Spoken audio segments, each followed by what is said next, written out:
The belief among some white South Africans that land was bought fairly from the Khoi or other indigenous groups is rooted in myths and selective interpretations of history.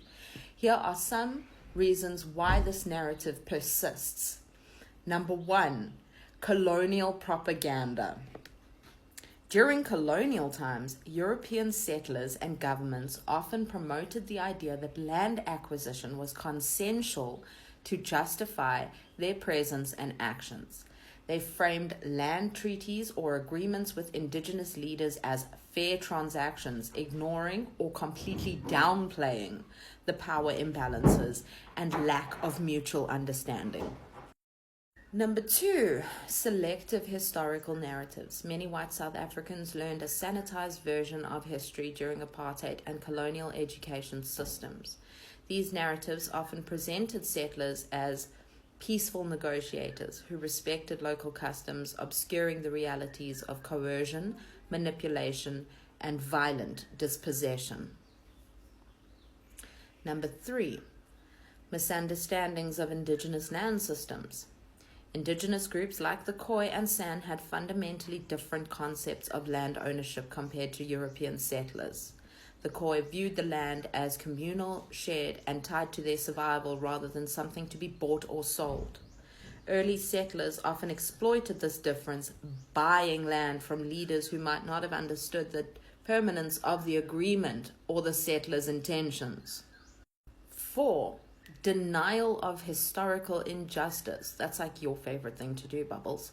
It's like your hobby. The fair purchase narrative allows some to avoid confronting uncomfortable truths about historical dispossession and its ongoing consequences. By framing land acquisition as legitimate, individuals can absolve themselves or their ancestors of responsibility. 5. Rationalizing privilege. Claiming that land was fairly acquired can be a way to legitimize continued white land ownership and economic dominance in South Africa. It reflects a tension from the structural inequalities established through centuries of colonialism, apartheid, and systemic dispossession. Many agreements were made under duress, with indigenous groups facing violence or starvation if they refused. Even when treaties were signed, settlers often ignored boundaries and expanded onto more land, using force when necessary. Dispossession wasn't just about land, it disrupted entire ways of life, pushing Khoi and other groups into poverty and dependency on settler economies.